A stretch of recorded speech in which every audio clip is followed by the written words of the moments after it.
దేవుని నమస్కారాలు. మీ అందరికి నా వందనాలు. అందరూ బాగున్నారుగా? బ్రేక్ఫాస్ట్ చేశారా? అలా అసలే సమ్మర్ కదా, కొద్దిగా ఎనర్జీ ఉండాలి. ఇక్కడ కూర్చొని నిద్రపోయారు అనుకోండి, వాక్యం చెప్పినా ఎలాంటి ఉపయోగం ఉండదు. అసలు బ్రేక్ఫాస్ట్లో కానీ ఏం మిస్ చేయొద్దు. Main thing. సరే, మన వాక్యంలో వెళ్దాం. సంఖ్యాకాండము అంటే చిన్న ఇంట్రడక్షన్ లాగే. సంఖ్యాకాండం 22వ అధ్యాయం 21, 22 చదవండి. ఉదయమున బిలాము లేచి తన గాడిదకు గంపగట్టి మోయాబు అధికారులతో కూడా వెళ్ళాడు. అతను వెలుచుండగా దేవుని కోపము రగులుకొని యెహోవా దూత అతనికి విరోధి అయి త్రోవలో నిలిచాలండి. అది సందర్భం అంతా మనం తర్వాత మాట్లాడుకుందాం. చిన్న ప్రార్థన చేసుకుని స్టార్ట్ చేద్దాం. ప్రభు దేవ, మీకే వందనాలు, స్తోత్రాలు. ప్రభు తండ్రి, మరి ఇప్పుడు దాకా పాటల తల్లను స్థుతించడానికి మాకు అవకాశం దయచేసి ఉండడానికి మీకు వందనాలు. మీ వాక్యం ద్వారా కూడా మాతో మాట్లాడండి. జరగాల్సిన కార్యక్రమం అంతా మీ చెల్లిగా పెంచుకుంటూ క్రీస్తున్నాం నడివేస్తున్నాం. ఇప్పుడు మనం మాట్లాడుకునే ఒక అంశము అంటే ఇది గతంలో మనకి రకరకాలుగా మనకి మాస్టర్ గారు కూడా చెప్పడం జరిగింది. టైటిల్ ఒకటే, సంఖ్యాకాండం 22వ అధ్యాయం 21, 22. ఆ టైటిల్ మనకి సేమే కానీ దాని లోపల ఉన్న కంటెంట్ మనం వేరే చూద్దాం. అంటే గతంలో మనకి పాస్టర్ గారు లైక్ ఆ కోరాహు కుమారుల గురించి, లేకపోతే గేహజీ గురించి, పౌలు గురించి, అలా రకరకాల వ్యక్తుల గురించి మనకు చెప్పడం జరిగింది. ఈసారి మనం ఏంటంటే డిఫరెంట్ పీపుల్ గురించి తెలుసుకుంటాం. అంటే సేమే లైక్ ద టైటిల్ ఏంటంటే వై ఆర్ యూ రన్నింగ్, లేకపోతే ఇప్పుడు for example why are you running అనే టాపిక్ వచ్చింది అనుకోండి, ఆటోమేటిక్గా వచ్చే సెకండ్ క్వశ్చన్ ఏంటంటే వేర్ ఆర్ యూ రన్నింగ్, ఎక్కడికి వెళ్తున్నాం. ఇప్పుడు ఎవరైనా బేసిక్గా అడిగే క్వశ్చన్ ఎవరికో బయట వాళ్ళకి కూడా కాదులేండి, మనమన్నా బయటకి ఎక్కడికన్నా ప్రయాణం అవుతున్నామంటే ఎక్కడికి వెళ్తున్నాం, ఎందుకు వెళ్తున్నాం, అవసరం ఏంటి. కాబట్టి ఈరోజు మన టాపిక్ అంటే మీరు వై ఆర్ యూ రన్నింగ్ అని తీసుకోవచ్చు, లేకపోతే వేర్ ఆర్ యూ అన్న, ఇదంతా కూడా మిక్స్డ్ అనమాట. కాబట్టి మన యొక్క టైటిల్కి ఆ యొక్క మొదటి వ్యక్తి గురించి మనం చూసుకుంటే ఇక్కడ మనకి బిలాము గురించి కనపడుతుంది. ఇంగ్లీష్లో బాలాం అని ఉంటుంది. ఈ బిలాం అనే ప్రాఫిట్ ఒక నాన్ జూయిష్ ప్రాఫిట్, అంటే ఇజ్రాయేల్కి సంబంధించిన వాడు కాదు, ఇతను వేరే వ్యక్తి. ఇక్కడ మీకు ఆ వచనాలు కనుక మొత్తం చదువుకుంటూ వెళ్తే చాలా పెద్ద టాపిక్ అయింది. కాబట్టి నేను సింపుల్గా చెప్పాలి అనుకుంటే, మోయాబు రాజైన బాలాకు ఇజ్రాయేలీలు ఎప్పుడైతే పెరుగుతున్నారని తెలిసినప్పుడు ఏం చేస్తారంటే ఆటోమేటిక్గా ఈ యొక్క బాలాక్ అనే ప్రవక్త గురించి బిలాము అనే ప్రవక్త గురించి తెలిసి ఈయన బిలాముని పంపించి శపించమని చెప్తాడు ఇజ్రాయేల్. మీకు ఆ కంటెస్ట్ అంతా కూడా చదువుకుంటే అయితే తెలుస్తుంది. మనకి ఇది ఇక్కడే కాదండి, మీరు ఇంకా ముందుకు వెళ్ళినప్పుడు కూడా మీకు యూదా రాజును యేషూరేము రాజు మధ్యలో కూడా మీకు ఈ సందర్భం కనిపిస్తూ ఉంటుంది. ఈ యొక్క మోయాబు రాజైన బాలాక్ అంటే మీకు ఆ సందర్భం మళ్ళీ చదువుకుంటే ఎక్స్ట్రా కాబట్టి, మోయాబు రాజైన బాలాకు ఇజ్రాయేలు యొక్క జనాభా పెరుగుతుంది, ఆ నెలగొల హతం చేయాలన్న ఒక దానితో ఈ బిలాం అనే ఒక ప్రవక్తను పంపించి నువ్వు వెళ్ళాలని చెప్పించు, నేను నీకు అడిగింది ఇస్తాను అని చెప్పి ఈ బిలాం యొక్క ప్రాఫిట్ని పంపించడం జరిగింది. అంటే మొదటి వ్యక్తికి ఇక్కడ మనం చూసుకుంటూ వెళ్తే ఈయన ఒక మనకి వాక్యం మొత్తంలో కంటే ఒక స్వార్థపూరితమైన ప్రవక్తగా కనిపిస్తాడు ఈ బిలాం అనేది. ఎందుకంటే ఈయన దేవుని ద్వారా ఎంపికపడ్డ ప్రవక్త కాదు, is a non Jewish profit. అలాంటి ఒక ప్రవక్త ఎప్పుడైతే గాడిదను తీసుకొని ఇంకా ఇజ్రాయేల్ని చెప్పిద్దామని చెప్పి ఎప్పుడైతే వెళ్తూ ఉంటాడో, అలా వెళ్తూ ఉన్నప్పుడు మధ్యలో గాడ్స్ ఎన్కౌంటర్ అంటే దేవుని యొక్క దర్శనం అన్నది ఆయనకి కనబడుతుంది. మనకి దైవ దర్శనం అంటే ప్రతిసారి ఇట్స్ నాట్ ఈజీ థింగ్ అండి. అది ఎవరికి పడతారు ఇది జరగదు. ఒకటి దాని వెనకాల దేవుని యొక్క ప్రణాళిక ఎంతో ఉండాలి. మనకి ఆ, దేవుని బిడ్డలు ఉండొచ్చు, లేక సంవత్సరాల తరబడి ప్రార్థన గడిపే బిడ్డలు ఉండొచ్చు, ప్రార్థన పరులు అయి ఉండొచ్చు. ప్రతి ఒక్కరికి దైవ దర్శనం అనేది కనబడుతుంది.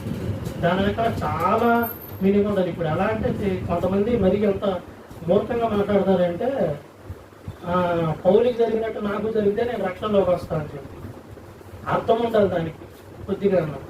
దాని వెనకాల బ్యాక్గ్రౌండ్ స్టోరీ తెలియాలి, ఎందుకు పౌలికే కనబడ్డాడు ప్రభు అన్నది. ఇదంతా మనం తర్వాత మనం మాట్లాడుకుంటూ చూద్దాం. కాబట్టి ఇక్కడ మనం మొదటి వ్యక్తి గురించి కనుక మాట్లాడుకుంటే, ఈరోజు మనం ముగ్గురు వ్యక్తుల గురించి డిస్కస్ చేద్దాం అనుకున్నాం. అలాగే మనం మొదటి వ్యక్తి గురించి కనుక చూస్తే బిలాము గురించి. బిలాము దేనికోసం పరిగెడుతున్నాడు? ఈరోజు మా సందర్భం, మన టాపిక్ కూడా అదే, వయాడు వీడని, అవును వీరా వీడని. దాని గురించి చూస్తే బిలాము పరిగెడుతుంది ఏంటంటే వాళ్ళు ఇచ్చే యొక్క ఆ ధనం గురించి, లేదంటే గిఫ్ట్స్. ఆ రోజుల్లో ఇంకేముంది, గోల్డ్ లేకపోతే వాటికి సంబంధించిన ప్రతిదీ ఇచ్చేవాళ్ళు. కాబట్టి అలాంటి వాటి కోసం ఆయన పరిగెడతం కూడా జరుగుతుంది. కాబట్టి ఇంకా మనం రెండో వ్యక్తి గురించి ఒక మాట్లాడితే రాజులకు రాసిన మొదటి గ్రంథం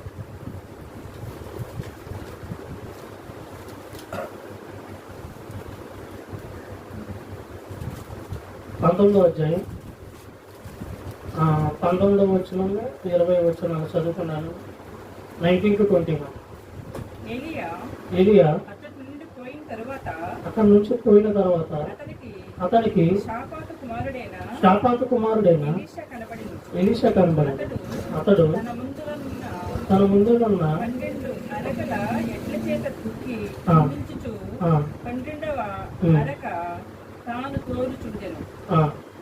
ఏలియా అతన్ని చారబోయి తన దుప్పటి అతని మీద వేయగా అతడు ఎడ్లను విడిచి ఏలియా వెంట పరిగెత్తి, నేను పోయి నా తల్లిదండ్రులను గుర్తు పెట్టుకుని తిరిగి వచ్చి నిన్ను వెంబడించునని చెప్పి. చాలు. ఇక్కడ మనం మాట్లాడుకునే రెండో వ్యక్తి ఎవరనగా ఎలీషా గురించి. ఎలీషా యొక్క మీరు హిస్టారికల్ గా అంటే దీని గురించి మీరు కనుక తెలుసుకుంటే, అసలు ఎలీషా కంటే ఏలియానే చిన్నవాడు. ఇక్కడ మనకి చూస్తే ఎలీషా అక్కడ ఒకటండి ఏంటంటే గర్వం చూపించాల, లేకపోతే నేను నీకంటే పెద్దవాడిని, నేను నీ మీద అధికారం చూపించేది ఏంటన్నా గర్వంగా అలాంటి అహంకారంగా ఏం లేవు ఆయనకి. నన్ను స్టూడెంట్గా తీసుకుంటావా, ఓకే నేను ఫాలో అవుతాను చెప్పి. ఈవెన్ దేవుడు కూడా మీరు బైబిల్లో కూడా గమనిస్తే ఎవరినైతే సెలెక్ట్ చేసుకుంటారు అనుకుంటారో ప్రతి ఒక్కడు like is a hard working person అంతే. The lazy people are the people who shows negligence will not inherit the kingdom of God. ఎవరైతే బద్ధకస్తులుగా లేకపోతే ఇంకా అసలు ఏమంటారో ఇంకా జీవితం మీద ఏదో అన్నట్టు ఉంటారో అలాంటి వాళ్ళని దేవుడు తీసుకోడు. మీరు వాక్యంలో చూడండి, పేతులు కానీ ఈవెన్ ఇక్కడ ఎలీషా దగ్గర కూడా చూసుకుంటే ప్రతి ఒక్కరు పనిచేసే వాళ్ళే, హార్డ్ వర్కింగ్ పర్సన్స్ ప్రతి ఒక్కళ్ళు. ప్లస్ దేవుడు ఒకరిని సెలెక్ట్ చేసుకునేటప్పుడు కూడా వాళ్ళ యొక్క మెంటాలిటీ చూస్తారండి. ఎలా అంటే పడిపోయేవాడా లేకపోతే మంచిగా ఉండేవాడా, ప్రతి ఒక్కరికి దేవుడికి ఒక ప్రణాళిక ముందుకు ఉంటుంది. అందుకని ఎప్పుడైతే ఎలీషా ఈ యొక్క ఏరియా కింద స్టూడెంట్గా జాయిన్ అయ్యి మంచిగా వెళ్ళాడో, మీరు వాక్యంలో కనుక చూస్తే ఎలీషా యొక్క సమయంలో ఇజ్రాయేల్ చూసినంత అద్భుతాలు మళ్ళీ ఏ ప్రవక్త దగ్గర కూడా చూడలేదు అన్నమాట. అందుకని అసలు డబల్ పోర్షన్ ఏంటి అసలు మీకంటే ఆయన చేసిన మిరాకిల్స్ చెప్పుకుంటూ వెళ్తే ఇంకా అది వెళ్తూనే ఉంటుంది అలా ముందుకని. చనిపోయిన వాడిని లేపటం, ఒక పాయిజన్ ఫుడ్ తీసుకుంటే దాన్ని మళ్ళీ కడుపులోనే దాన్ని మళ్ళీ నార్మల్ ఫుడ్గా మార్చడం, అనేక అదేంటి ప్రభు యేసుక్రీస్తులకి కొన్ని వందల మందికి ఫుడ్ని ఇవ్వటం, ఇలా చాలా రకాల మిరాకిల్స్ని ఎలీషా చేయడం జరిగింది. ఇదనే కాదండి, ఇందాక నేను మీకు బాలామ తెలుగు ఇంగ్లీష్లో అయితే బాలామ కూడా తెలుగులో బిలామ్ అని ఉంటుంది. నేను కన్ఫ్యూజ్ అవుతుంటా అక్కడ. ఈ బిలాము ప్రాఫిట్ దగ్గర కూడా మీరు అక్కడ సందర్భం కూడా మీరు చూసినప్పుడు ఎక్కడైతే ఈ యొక్క బిలాము అంటే మోయాబు రాజు అయిన బాలాకి పంపించి ఇది ఆయన చెప్పించమని పంపించినప్పుడు కూడా ఇతను వెళ్తాడు, కానీ దేవుడి యొక్క దర్శనం ద్వారా ఆయన ఆశీర్వదిస్తూ రిటర్న్ వస్తాడు.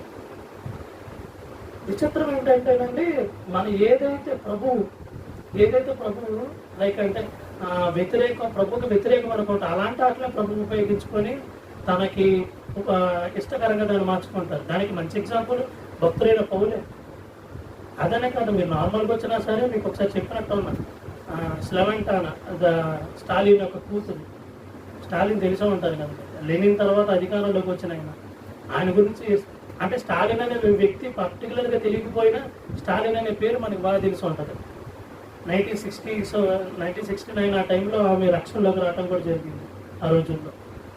ఇదంతా ఎందుకు చెప్పుకుంటూ వస్తున్నానంటే, ఎవరైతే ప్రభువుకు వ్యతిరేకంగా ఉండి ఆ యొక్క కార్యక్రమాలు చేస్తారో అలాంటి వాళ్ళని ప్రభు ఉపయోగించుకొని తన సేవలో వాడుకుంటాడు.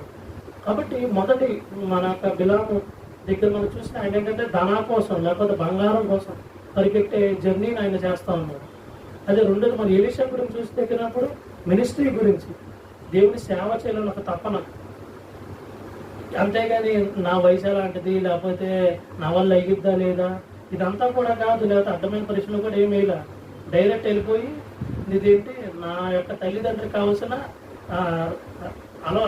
మినిమం రిక్వైర్మెంట్స్ ఆయనకి ఇచ్చి నేను వచ్చి నీతో పాటు సేవలో జాయిన్ అయిపోతాను చివరి వరకు కూడా. అందుకని మీరు ఏరియా రథం మీద వెళ్ళిపోయేటప్పుడు కూడా నాతో నుండి అదంటే గురువు గారు అని చెప్పి ఆయన బతుకులాడుతూ ఉంటాడు. అంటే అంతటి ఒక గురు శిష్యు ప్రేమ లాంటిది అనమాట వాళ్ళిద్దరిది, ఒక మంచి రిలేషన్షిప్. అంటే అంత మంచి హంబుల్నెస్ కలిగిన ఒక వ్యక్తులు ఆయన ఎలీషా. ఈవెన్ మీరు చూస్తే ఆయన చనిపోయినప్పుడు కూడా మీరు అది ఆ వచనం మీరు చదివితే, ఆయన చనిపోయినప్పుడు కూడా ఆయన చిట్టుకుని పక్కన ఉన్న శవానికి తగిలే శవం లేచింది. అంతటి శక్తి ఎలీషాకి, అంటే దేవుడు ఆయనలో ఇవ్వటం కూడా జరిగింది. కాబట్టి రెండోది ఏంటంటే, అంటే దీని నుంచి మనం నేర్చుకోవాల్సిన గురించి నేను చెప్తుంది ఏంటంటే, ఎలాంటి జర్నీ మనం చేస్తున్నాం అన్నది. ఈ భూమి మీద బతుకున్నంత కాలం మనం రకరకాల జర్నీ చేస్తాం. ఎందుకంటే లోకంలో ఒక టైప్ ఆఫ్ జర్నీ బతకాలి కాబట్టి, కడుపు నింపాలి కాబట్టి, పోషించడానికి రకరకాల జర్నీస్ ఉంటాయి. అవి పక్కన పెడితే దేవుడికి ఏం కేటాయిస్తున్నాం మనం. ఇప్పుడు బిలామ్ అని he's a non Jewish prophet. ఆయనకి ఇజ్రాయేల్ దేవుడి గురించి కానీ ఇదేం పెద్ద ఏం తెలియదు. తర్వాత దైవ దర్శనం అయితే అది వేరే విషయం. కానీ ఎలీషా మాత్రం తన సేవ కోసం అలా వచ్చాడు, వెళ్ళిపోయాడు అంతే. అలా అనుకుంటే ఇప్పుడు గేహజీ గురించి కూడా మనం మాట్లాడచ్చు. కానీ గేహజీ వ్యతిరేకం, దేవుడి సేవకు వచ్చాడు. కానీ ఈ ఎలీషా ఉన్నంత స్టెబిలిటీ ఆయనకి లేదు. మళ్ళీ మధ్యలో తప్పిపోయాడు. అలా అంటే మన journeys A kind of journeys ఉంటున్నాయి, ప్రభు కోసం ఎలా కేటాయిస్తాయి. ఎందుకంటే మనంతటా మన క్రైస్తవులని చెప్పుకుంటాం, నిజమే. ఇప్పుడు ఫర్ ఎగ్జాంపుల్ నేను ఏదో చదువుకుంటాను, లేకపోతే నేను ఒక స్టూడెంట్ని, ఆ యొక్క కెరియర్ లైఫ్ కానీ లేకపోతే ఆ లైఫ్ను పక్కన పెడితే మనం క్వశ్చన్ 24 గంటల్లో దేవుడికి మనం ఎంత సమయం కేటాయిస్తున్నాం, లేకపోతే ఏ కైండ్ ఆఫ్ మెంటాలిటీ మనం కలిగి ఉన్నాం. ఎవరైనా మన దగ్గరికి వచ్చినప్పుడు బైబిల్లో ఆన్సర్స్ క్వశ్చన్స్ అడిగినప్పుడు చెప్పగలుగుతున్నామా, వాక్యం పట్ల మనకు ఆ నాలెడ్జ్ ఉందా, లేకపోతే మంచి యాక్టివ్గా మనం యొక్క దేవుని యొక్క మినిస్ట్రీస్లో పాల్గొంటున్నామా, like what kind of journey, లేకపోతే what kind of a Christian we are అన్నది మనం ప్రశ్నించుకోవాలండి. ఇంకా మనం మూడవది కూడా చూసి మనం ఇంకా ముందుకు వెళ్దాం. అపోస్తలుల కార్యాలు 8వ అధ్యాయం 30వ వచనం.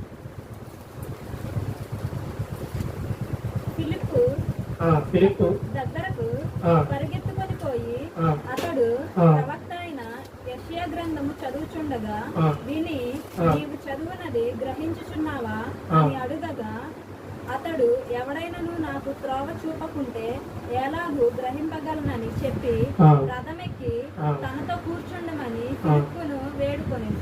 ఎందుకంటే రథం మీద ఉన్న వ్యక్తి ఏంటంటే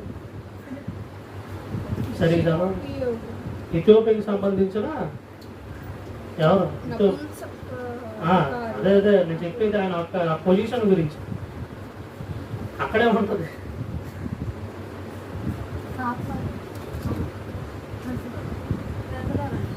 ఓకే, అదే దానికోసమే అడుగుతానంటే ఒక క్లారిటీ కోసం అంతే. వచ్చిన అయిపోయిందిగా. అంటే మనం మూడో వ్యక్తి గురించి మనం చూసేటప్పుడు ఫిలిప్, ఇక్కడ ఈ ఫిలిప్ అంటే మళ్ళీ శిష్యుడైన ఫిలిప్ కింద తీసుకోవద్దు.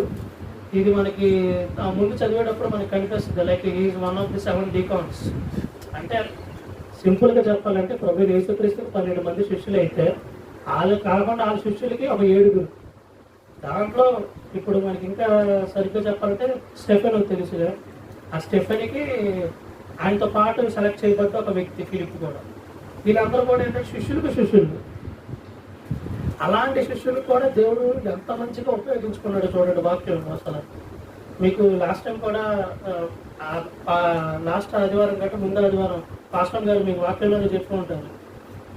స్టెఫను చెప్పిన మాట అది అబ్రహాము యొక్క దాని గురించి మనకి ఆదికాండంలో కనబడదు. అది స్టెఫను చెప్పేదాకా పరిచయం ముందుకు వెళ్ళి ఆదికాండం దగ్గర మొదలెడతాడు. తన పరిగెడితే అది యేసు ప్రభు దగ్గర ఆగి బండి. అంటే ఎవరు చెప్పగలరండి? మీరైనా నేనైనా సరే మనం సంవత్సరాల తరబడి మనం బైబిల్ చదువుతున్నాం కాదన్నాం, కానీ ఆ యొక్క పరిశుద్ధాత్మ యొక్క నడిపింపు చూడండి. అక్కడ అసలు ఆ లొకేషన్స్ మర్చిపోలేదు, ఆ పేర్లు మర్చిపోలేదు. ఆదికాండంలో మొదలెట్టాడు, పరిగెడుతున్న బండి యేసు ప్రభు దాకా తీసుకొచ్చి యేసు ప్రభు దగ్గర ఆపేశాడు. ఆఖరికి గమాలియేలు యొక్క పాదాల దగ్గర పెరిగిన సెయింట్ పాల్ ఆషామేష వ్యక్తి కాదండి. గమాలియేలు దగ్గర మీరు అపోస్తులు కాదు, జాగ్రత్తగా చదవండి. పరిశీలికి సర్దుకేరికి అసలు పడదు. వాళ్ళు ఇది ఎదురుపడ్డారంటే దొరికిన ఛాన్స్ కొట్టేసుకోవడమే. అంతటి ఏమంటారు గొడవలు, మీకు మాకు ఏంటంటే సమాన శత్రుత్వం అన్నట్టు. కానీ మీరు అపోస్తుల కార్యాలు చూస్తే క్రైస్తవులు అప్పుడప్పుడే పెరుగుతున్నప్పుడు వీళ్ళ మీద ఎలాంటి చర్య లేకపోతే ఎలాంటి ఏమంటారు దాన్ని ఎగ్జాక్ట్ నాకు ఎలాంటి రూలా లేకపోతే సమ్ కైండ్ ఆఫ్ వీళ్ళ మీద అసలు వీళ్ళ మీద ఎలా మనం యాక్షన్ తీసుకుందాం అని చెప్పి డిస్కస్ చేసుకునేటప్పుడు సద్దుకేల మాట అంటే పరిచయం మాట, వాళ్ళ మాట వీళ్ళన్నారు, వీళ్ళ మాట వాళ్ళన్నారు. కానీ గమాలియేలు ఎప్పుడైతే అడుగు పెట్టాడో ఇద్దరు మూసుకొని ఈ మాట అన్నారు. అంటే అది ఆషామేష వ్యక్తి కదండి గమాలియేలు అంటే, చాలా హై పొజిషన్ ఆయన. అలాంటి ఆయన యొక్క పాదాల దగ్గర నెంబర్ 1 స్టూడెంట్ సెయింట్ పాల్. ఆయనే నోరు మూసేసుకున్నారు సెవెన్ దగ్గర. ఈ నెట్టాన్ని ఉంచితే మన పని అయిపోయినట్టని చెప్పి చంపేస్తారు. అందుకని మీరు తర్వాత చూసుకుంటారు. అంటే శిష్యులకు శిష్యులు అంటే చాలా ఇంకా అంటే ఇంకా ఇంచుమించు అసలు డైరెక్ట్ యేసు ప్రభుతో లింక్ ఉన్నాడు కాదు.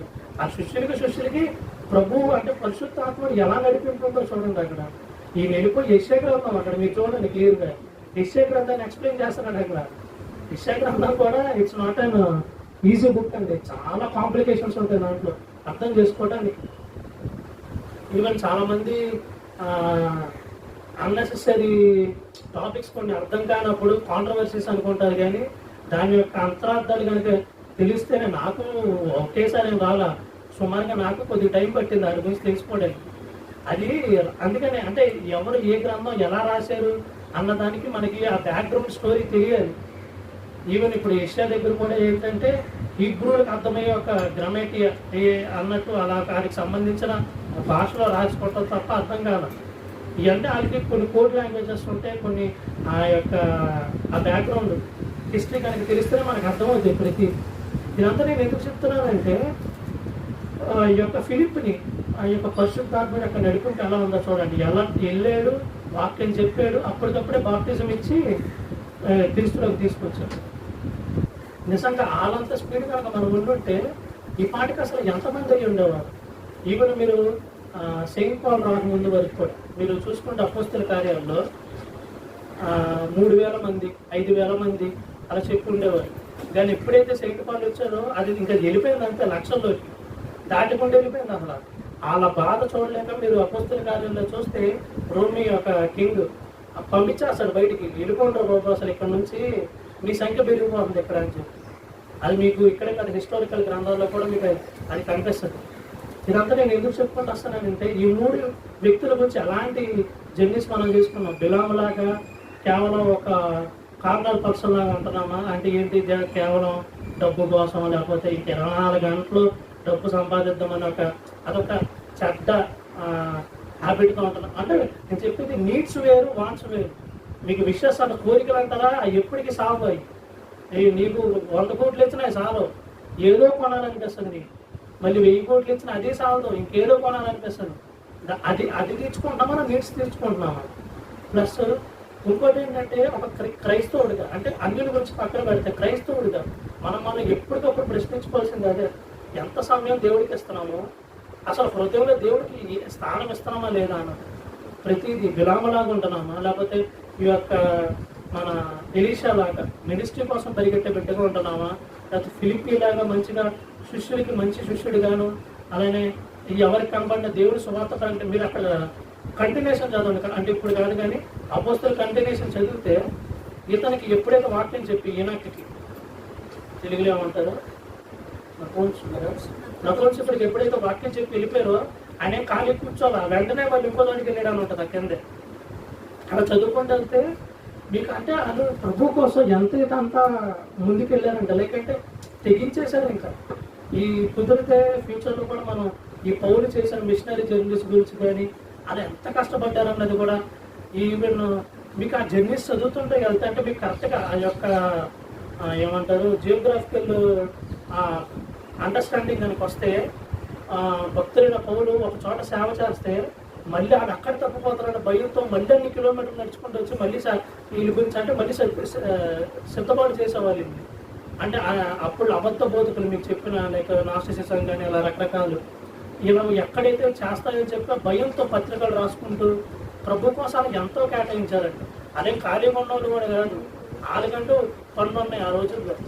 కాకపోతే ఒక సైడ్ ఒక టెంట్ మేకర్గా ఉంటూ ఇంకో సైడ్ ఇలా ప్రభు కోసం. అలానే మన జీవితంలో కూడా మనం చేసే జాబ్స్తో పాటు ప్రభుకి ఎంత సమయం కేటాయిస్తున్నాం.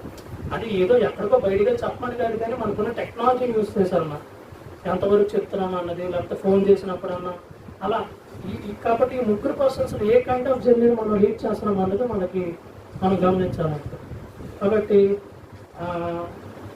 మనం ఇప్పటి వరకు ఎలా ఉన్నాం అన్నది పక్కన పెట్టినా ఎప్పటి నుంచి అన్నా సరే సరైన జర్నీని మనం చేయడానికి దేవుడు మనకి తోడుండాలని కోరుకుంటున్నా. లేకపోతే బిలాంబాబు లాగయ్యేది ఏదో గాడితో గొర్రెో లేకపోతే ఏదో నోరు తెలిసి బండబూరు తిట్టింది మనం. ఏ క్రిస్టియన్ అని చెప్పుకున్నాం, ఇన్ని సంవత్సరాల నుంచి తెచ్చుకెళ్తున్నాం, ఏం చేస్తున్నావు నువ్వు అంటే అవసరమా మరి జంతువులతో తిట్టించుకోవడం.